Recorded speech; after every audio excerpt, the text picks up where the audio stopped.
48वां अध्याय।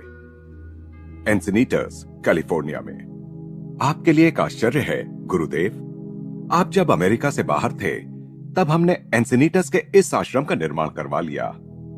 यह आपके घर लौटाने की खुशी में आपके लिए हमारी ओर से एक भेंट है। श्रीलेन, सिस्टर ज्ञान माता, दुर्गा माँ और कुछ अन्य भक्त मुझे एक प्रवेश द्वार से अंदर ले जाकर एक रास्ते से ऊपर ले जा रहे थे, जिसके दोनों ओर छायादार वृक्ष थे। सामने एक सफेद भवन दिखाई पड़ा।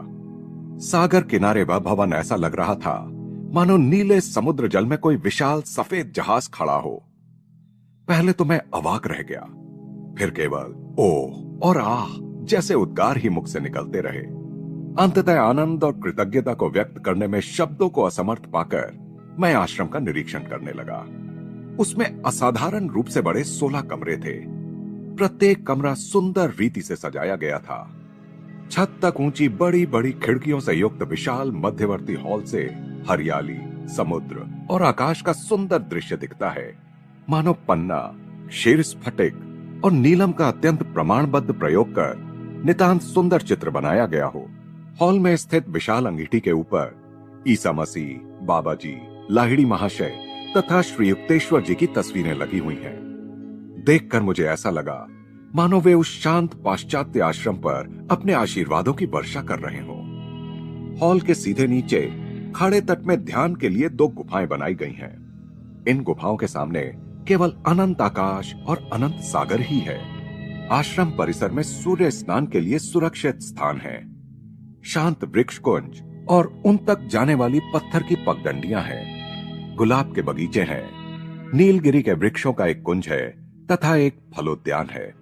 ईश्वर करे कि संतों की महान और वीर आत्माएं यहाँ आएं और हमारे साथ सदा यहाँ रहकर पृथ्वी के समान सरल और आकाश के समान दूर तक पहुंचने वाले अपने आशीर्वादों से हमें कृतार्थ करें। आश्रम के एक दरवाजे पर मनुष्य के निवास स्थान के लिए ज़ेन अवस्था में दी गई यह प्रार्थना लटकाई हुई है।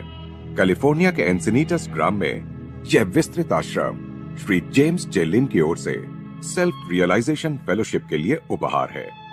श्री लिन 1932 में क्रिया योग की दीक्षा लेने के बाद से निष्ठावान क्रिया योगी रहे हैं। अंतहीन जिम्मेदारियां संभालने वाले अमेरिकन उद्योगपति होते हुए भी श्री लिन को प्रतिदिन लंबे एवं गहरे क्रिया योग ध्यान के लिए समय मिल जाता है।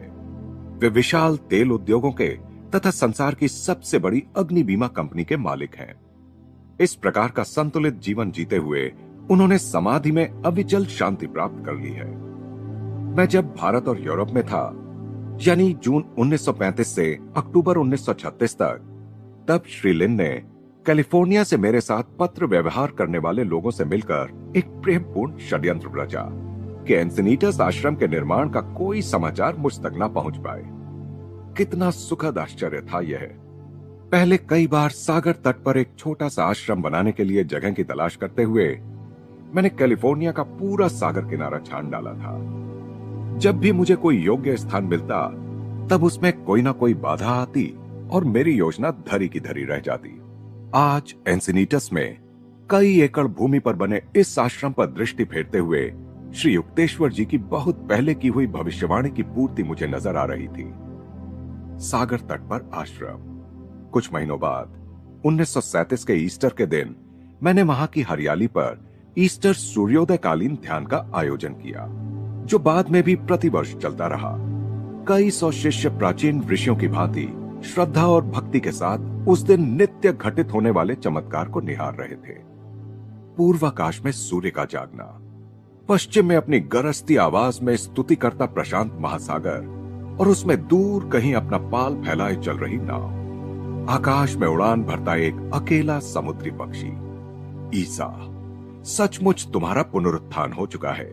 केवल ईस्टर के सूर्य के साथ ही नहीं, बल्कि ब्रह्म की अनंत प्रभात में। अनेक सुखद महीने बीत गए। एंसिनीटस के परिपूर्ण सौंदर्य के परिवेश में बहुत दिनों से मन में जिसकी योजना बना रहा था, वह कार्य अर्थात कॉस्मिक चैंट्स की रचना मैंने कर दी। अनेक भारतीय गीतों को अंग्रेजी शब्दों और पाश्चात्य संगीत में ढाला। इनमें शामिल हैं शंकराचार्य का चिदानंद रूप शिवोहम शिवोहम संस्कृत, ब्रह्मानंदम परम सुखदम टैगोर का कौन है मेरे मंदिर में। इनके अलावा मेरे अपने भी अनेक गीत इसमें हैं, जैसे मैं तेरा हमेशा, in the land beyond my dreams, मैंने तुझे दी आत्मा की पुकार, come listen to my soul song तथा शांति मंदिर में। गीतों की इस पुस्तक की प्रस्तावना में मैंने पूर्वी गीतों पर पाश्चात्यों की प्रतिक्रिया के अपने प्रथम असाधारण अनुभव का वर्णन किया है, जो 18 अप्रैल 1926 को न्यूयॉर्क के कार्नेगी हॉल में एक सार्वजनिक व्याख्यान के अवसर पर घटित हुआ था।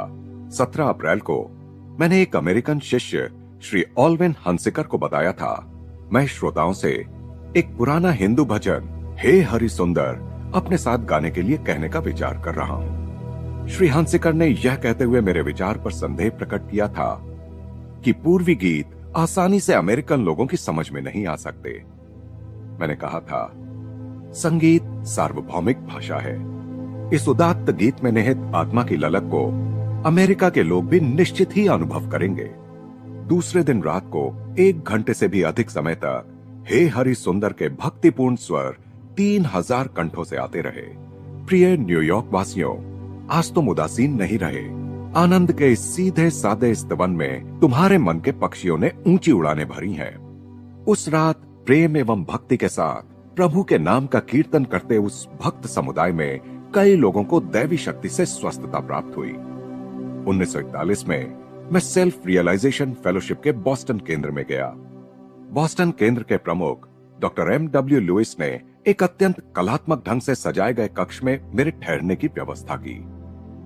उन्होंने मुस्कुराते हुए मुझसे कहा, गुरुदेव, अमेरिका में जब आप शुरू में आए थे तो इसी शहर में केवल एक कमरे में रहते थे, जिसमें बाथरूम की भी सुविधा नहीं थी।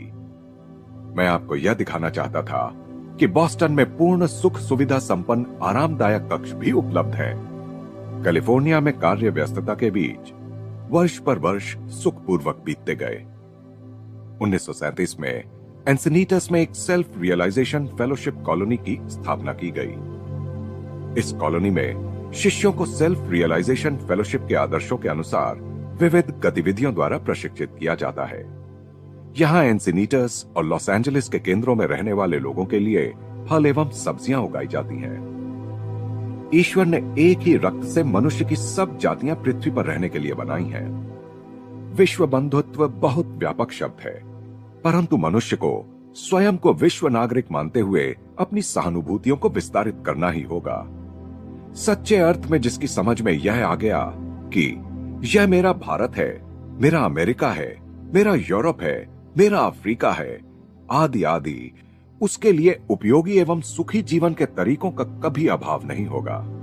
श्री युक्तेश्वर जी शारीरिक रूप से भारत की भूमि के अतिरिक्त कहीं नहीं रहे, परंतु बंधु भाव के इस सत्य से वे भली भांति परिचित थे, सारा जगत मेरा देश है।